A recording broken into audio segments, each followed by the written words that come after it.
जय हिंद दोस्तों। आज फिर से एक छोटे से सेशन में स्वागत है। यह वीडियो बहुत ही महत्वपूर्ण होने वाली है, कृपया थोड़ा सा भी स्किप मत कीजिएगा। हम आज बात करेंगे नदियों से। कल भी थोड़ा बात किए थे, आज भी अभी बहुत नदियां हैं। कल के आगे बात करते हैं कोसी नदी। कोसी नदी कोसी नदी का उद्गम कहाँ से होता है? उद्गम कहाँ से होता है? तो गोसाई धाम से।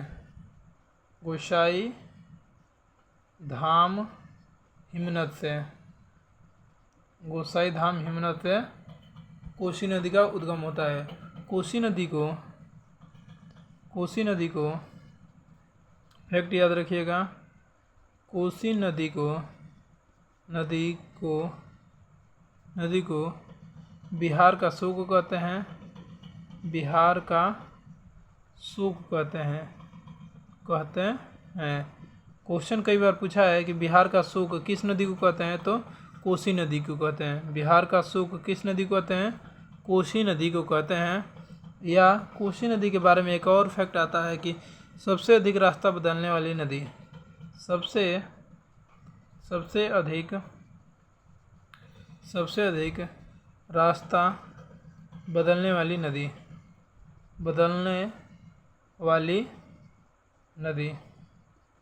सबसे अधिक रास्ता बदलने वाली नदी कौन सी है? कोसी नदी है। आई होप कोसी नदी की ये 2-3 बातें याद हो गई होंगी। उद्गम कहाँ से होता है? गोसाई धाम हिमनद से। कोसी नदी को बिहार का सूख कहते हैं। क्योंकि वहाँ पर बिहार में इसके कारण बहुत बाढ़ आता है, जिससे बहुत परेशानी होती है, इसीलिए बिहार का सूख कहते हैं। बिहार का सूख किस नदी को कहते हैं? कोसी नदी को। और सबसे अधिक रास्ता बदलने वाली कौन सी नदी है? तो कोसी नदी है। सबसे अधिक रास्ता बदलने वाली नदी कौन सी है? कोसी नदी है। आई होप इतना क्लियर होगा। अब आ जाते हैं प्रायद्वीपीय नदियाँ। ये हिमनद यानी बर्फ़ से बनती है, और प्रायद्वीपीय यानी वर्षा से बनने वाली नदियाँ। मिटा देते हैं।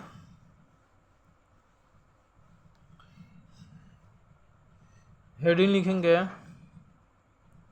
दक्षिण भारत की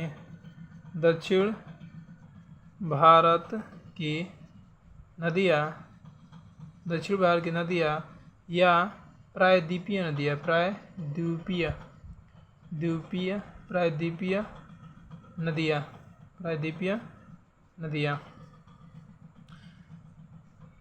दक्षिण भारत की नदियाँ या प्रायद्वीपीय नदियाँ।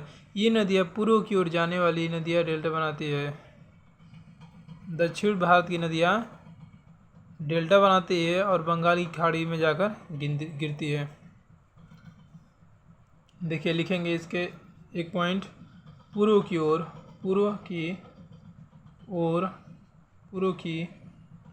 जाने वाली नदियाँ डेल्टा बनाती है। पूर्व की ओर जाने वाली नदियाँ क्या बनाती हैं? डेल्टा बनाती हैं और बंगाल की खाड़ी में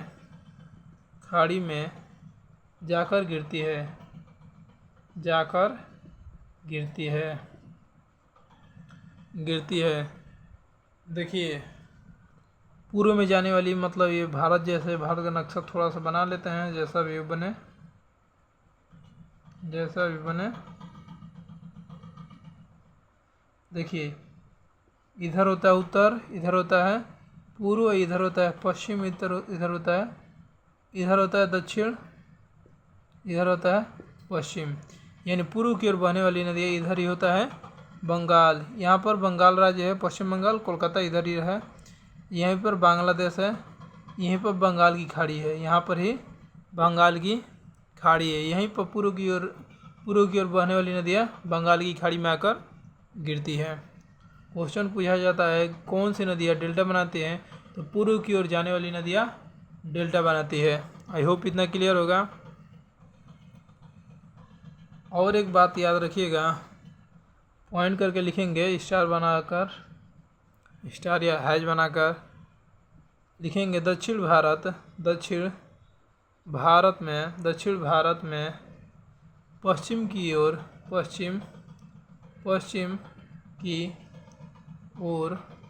दक्षिण भारत में पश्चिम की ओर बहने वाली नदियाँ ज्वार नदमुख बनाती है। पश्चिम की ओर बहने वाली नदियाँ ज्वार नदमुख बनाती हैं। अब पूर्व की ओर बहने वाली नदियाँ क्या बनाती हैं? डेल्टा बनाती हैं। पूर्व की ओर बहने वाली नदियाँ डेल्टा बनाती हैं। गोदावरी डेल्टा बनाती है, कृष्णा नदी डेल्टा बनाती है। आगे बात करेंगे, अब चलते हैं आगे। हेडिंग लिखेंगे पूर्व की ओर बहने वाली नदियाँ। हेडिंग लिखेंगे, क्वेश्चन पूछा जाता है पूर्व की ओर बहने वाली निम्न में से कौन सी नदियाँ हैं? तो लिखेंगे पूर्व की ओर बहने वाली नदियाँ।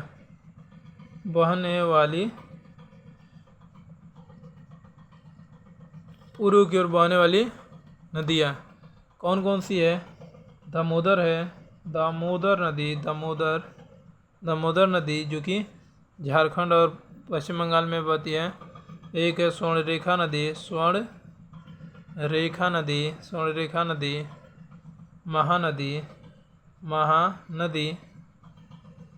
महानदी। चौथा हो जाएगा कृष्णा नदी। और पांचवी हो जाएगी गोदावरी नदी। और हो जाएगी एक छठा पेन्नार नदी। और एक लास्ट लिखते हैं, सातवीं कौन सी नदी? कावेरी नदी। ये पूर्व की ओर बहने वाली कौन कौन सी नदियाँ हैं? क्वेश्चन पूछा जाता है पूर्व की ओर बहने वाली कौन कौन सी नदी है? दामोदर नदी है, स्वर्णरेखा नदी है, महानदी, कृष्णा नदी, गोदावरी, पेन्नार नदी, कावेरी नदी। फिर से एक बार, पूर्व की ओर बहने वाली कौन सी नदी है? तो दामोदर नदी है, स्वर्णरेखा नदी है, महानदी है, कृष्णा नदी है, गोदावरी नदी है, पेन्नार नदी है और कावेरी नदी है। आई होप इतना क्लियर होगा। अब एक एक नदियों पर हम चर्चा करेंगे। सबसे पहले हेडिंग छोड़ देते हैं, दामोदर नदी पूर्व की ओर बहने वाली नदी है। अब इसके बारे में थोड़ा सा चर्चा करेंगे। दामोदर नदी, ये नदी भ्रंश घाटी में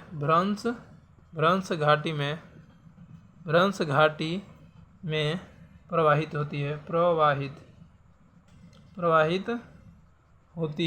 होती है।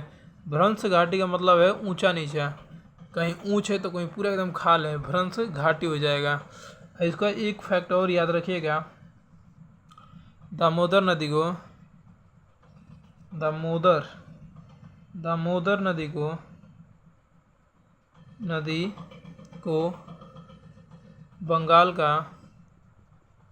बंगाल का शोक कहते हैं।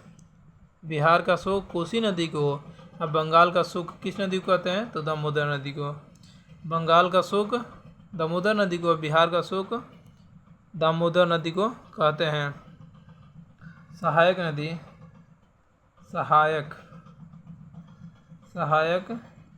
नदी कौन सी है? तो हुबली है। कौन सी है?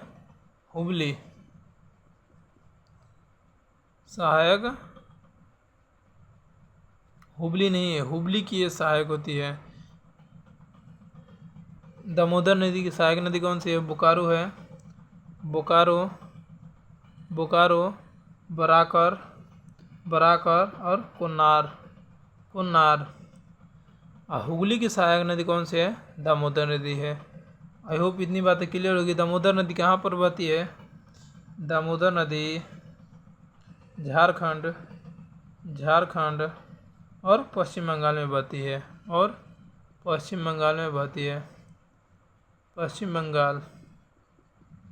दामोदर नदी झारखंड और पश्चिम बंगाल में बहती है। आई होप इतना क्लियर होगा।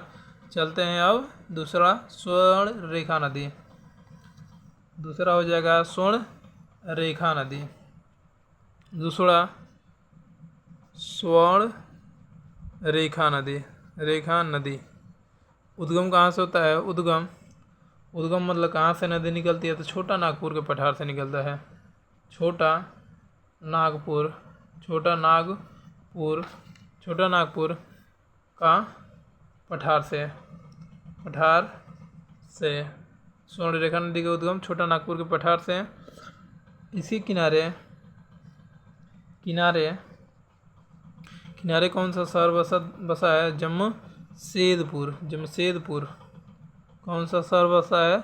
जमशेदपुर। इसी को टाटा नगर कहते हैं। जमशेदपुर को टाटा नगर कहते हैं, जो कि कहाँ पर है? जमशेदपुर झारखंड में है। जमशेदपुर कहाँ पर है? झारखंड में है। और इसी को स्वर्ण रेखा नदी को प्रदूषित नदी भी कहते हैं। प्रदूषित नदी भी कहते हैं। प्रदूषित नदी किसे कहते हैं? तो स्वर्ण रेखा नदी को कहते हैं। इसी में रेत से, स्वर्ण रेखा नदी में रेत से सोना प्राप्त होता है।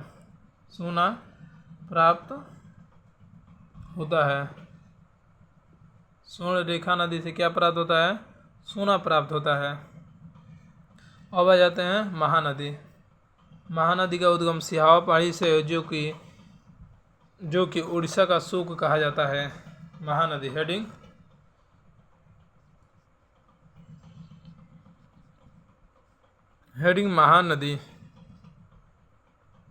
महानदी उद्गम कहाँ से? सिहावा पहाड़ी से। सिहावा पहाड़ी से। सिहावा पहाड़ी कहाँ पर है? छत्तीसगढ़ में। देख लीजिए, छत्तीसगढ़। और कहाँ पर? उड़ीसा में। महानदी कहाँ बहती है? छत्तीसगढ़ और उड़ीसा में बहती है। कहाँ से निकलती है? सिहावा पहाड़ी से। महानदी को उड़ीसा का शोक कहा जाता है। देख लीजिएगा, 3 क्वेश्चन हुआ है। बंगाल का शोक किस नदी को कहते हैं? कोसी को। और पश्चिम बंगाल का शोक किसे कहते हैं? तो दामोदर नदी को। उड़ीसा का शोक किस नदी को कहते हैं? महानदी को कहते हैं। उड़ीसा का शोक महानदी को कहते हैं। महानदी पर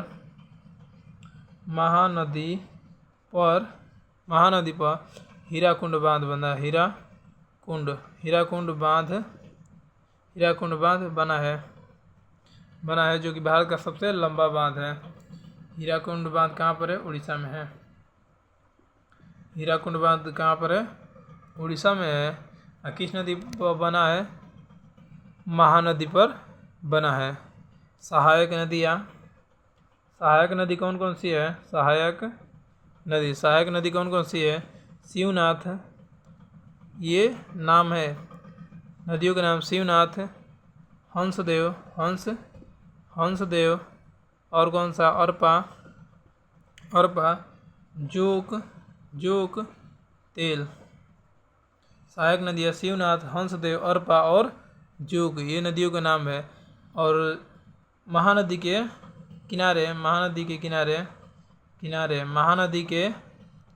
किनारे पर स्थित शहर कौन सा है? संबलपुर है। संबलपुर और कटक है। संबलपुर और कटक स्थित है। कटक से एक बात याद आ गया, चावल अनुसंधान केंद्र है। चावल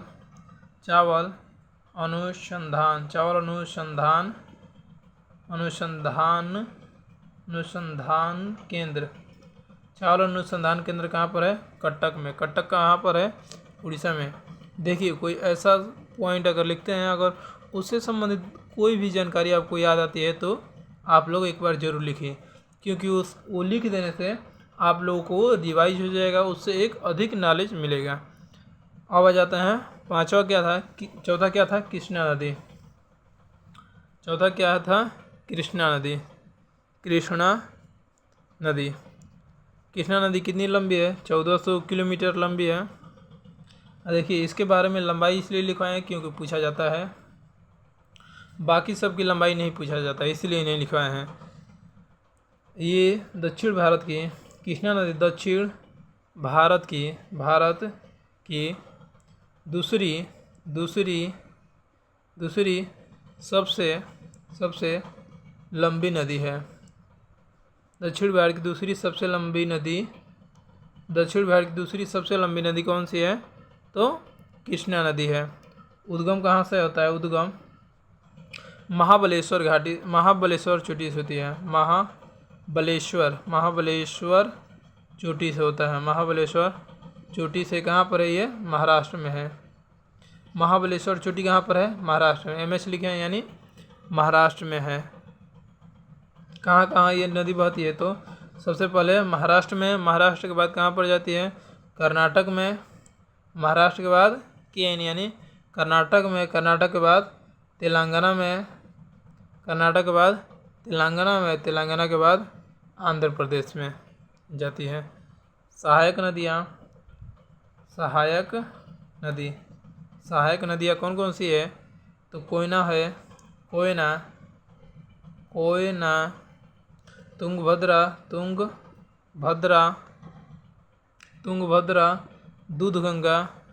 दूधगंगा। ये तीनों मोस्ट इम्पोर्टेंट है, जिसमें से तुंगभद्रा कई बार पूछा गया है कि किस नदी की सहायक नदी है? तो कृष्णा नदी की सहायक नदी है। आई होप इतना क्लियर है। चलते हैं आगे। गोदावरी नदी, ये मोस्ट इम्पोर्टेंट है। गोदावरी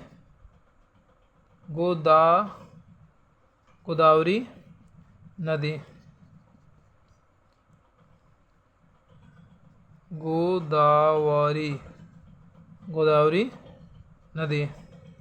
गोदावरी नदी 1465 किलोमीटर लंबी है।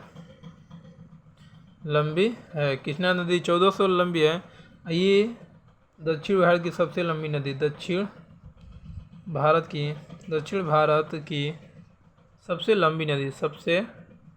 लंबी नदी, दक्षिण भारत की सबसे लंबी नदी कौन सी है? तो गोदावरी नदी है। उद्गम कहाँ से होता है? उद्गम कहाँ से होता है?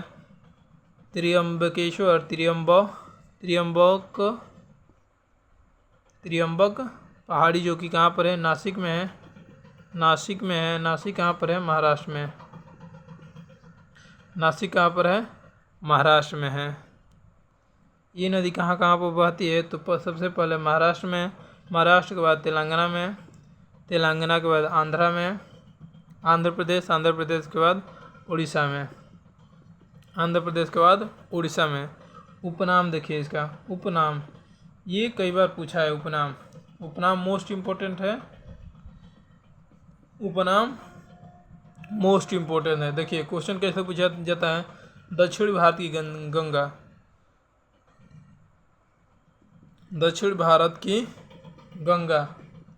दक्षिण भारत की गंगा किस नदी को कहते हैं? तो गोदावरी नदी को कहते हैं। इसी को क्या कहते हैं? बूढ़ी गंगा कहते हैं, या वृद्ध गंगा कहते हैं। इसकी सहायक नदी, ये मोस्ट इम्पोर्टेंट है। उपनाम कई बार पूछा है, लंबाई भी पूछा है इसका। सहायक नदी कौन कौन सी है? पेनगंगा, वेनगंगा,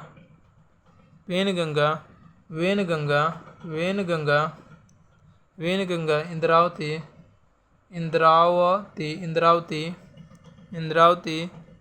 प्रवरा, मंजीरा और सबरी। देखिए इतनी सहायक नदियाँ हैं, लेकिन वेनगंगा कई बार पूछा है, इंद्रावती भी पूछा है और प्रवरा भी पूछा है। जो इम्पोर्टेंट है ये भी आ सकता है, अब कोई ठीक नहीं एग्ज़ाम में क्या है, लेकिन एक अनुमान है कि आ सकता है। आई होप इतना बातें सारी क्लियर होंगी। गोदावरी नदी को क्या कहते हैं? दक्षिण भारत की सबसे लंबी नदी है, जिसको बूढ़ी गंगा या दक्षिण भारत की गंगा कहते हैं। जो कहाँ से निकले थे? त्रियंबक पहाड़ी से निकलती है, जो कि कहाँ पर है? महाराष्ट्र में है। महाराष्ट्र में है। आई होप इतना क्लियर है। चलते हैं आगे। अब है Pennar Ganga. Penner Ganga, Penner Ganga, Penner Ganga, Penner Ganga, Penner Ganga Krishna और कावेरी, कृष्णा और कावेरी नदी के बीच में प्रवाहित होती है, प्रवाहित होती है। पेनार गंगा कृष्णा नदी और कावेरी नदी के मध्य में प्रवाहित होती है। उद्गम कहाँ से होता है? उद्गम कहाँ से होता है? नंदी दुर्ग पहाड़ी से।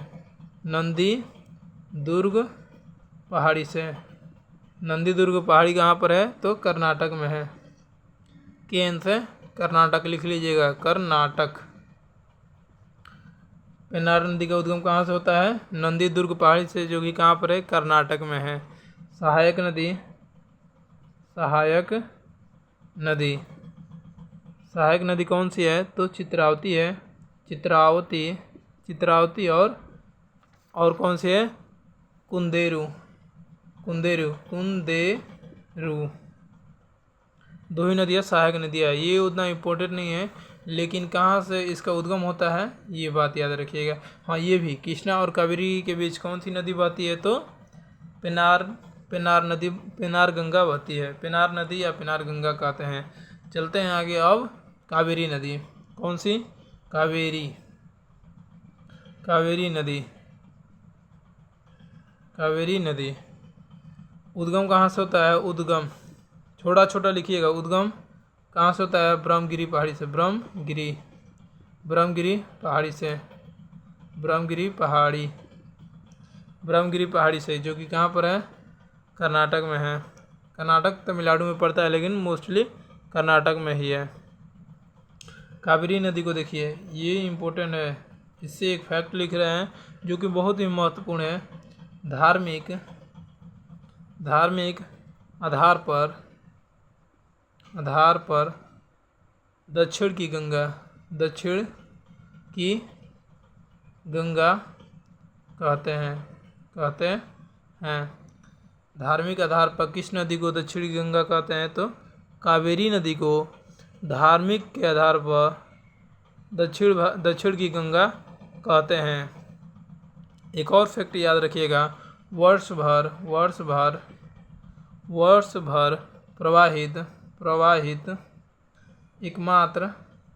प्रवाहित एकमात्र नदी, वर्ष भर प्रवाहित होने वाली एकमात्र नदी कौन सी है?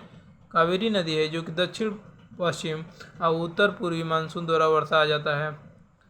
इससे एक सहायक नदी याद रखिए। सहायक नदी, सहायक नदी कौन सी है? हेमवती और एक स्वर्णवती। ये इम्पोर्टेंट है, ये बात जरूर याद रखिए। किसी तरह कुछ भी भूल जाइए, लेकिन इसे नहीं। धार्मिक आधार पर दक्षिण की गंगा किस नदी को कहते हैं? तो कावेरी नदी को कहते हैं। कावेरी नदी का लंबाई कितना है? कावेरी नदी की लंबाई कितना है? तो 800 किलोमीटर है। कावेरी नदी की लंबाई कितनी है? 800 मीटर है। आई होप इतनी बातें क्लियर हैं। तो वीडियो ख़त्म करने से पहले कुछ क्वेश्चन पूछ लेते हैं, मिटा देते हैं पहले।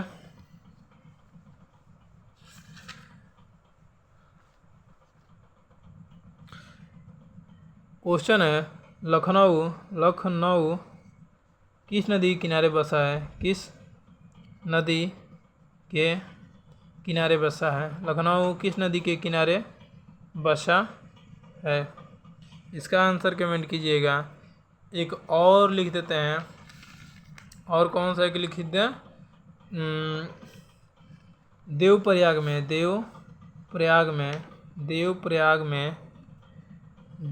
में किस नदी के मिलने से? देवप्रयाग में किस नदी के मिलने से गंगा नदी बनती है? देवप्रयाग में किस नदी के मिलने से देवप्रयाग में किस किस नदी के मिलने से गंगा नदी बनती है? तो इसका आंसर कमेंट कीजिएगा। प्रयाग कितने हैं? तो प्रयाग 5 हैं। प्रयाग कितने हैं? 5 है। और एक छोटा सा लिख लीजिएगा, 3 ही क्वेश्चन दिया जाए। दूसरा होगा, तीसरा क्वेश्चन होगा, गंगा नदी उत्तर प्रदेश के किस जिले से यूपी में प्रवेश करती हैं? आप इन क्वेश्चनों से अगर कोई भी अलग रिलेटेड अगर फैक्ट याद है तो आप लोग ज़रूर कमेंट कीजिएगा, इससे आप लोगों का नॉलेज बूस्ट होगा। वीडियो को रखते हैं इतना ही। जय हिंद, जय भारत। अगर आप लोग इस चैनल पर पहली बार आए होंगे तो चैनल को सब्सक्राइब कीजिएगा, लाइक कीजिएगा एंड कमेंट कीजिएगा। Thank you. जय हिंद, जय भारत।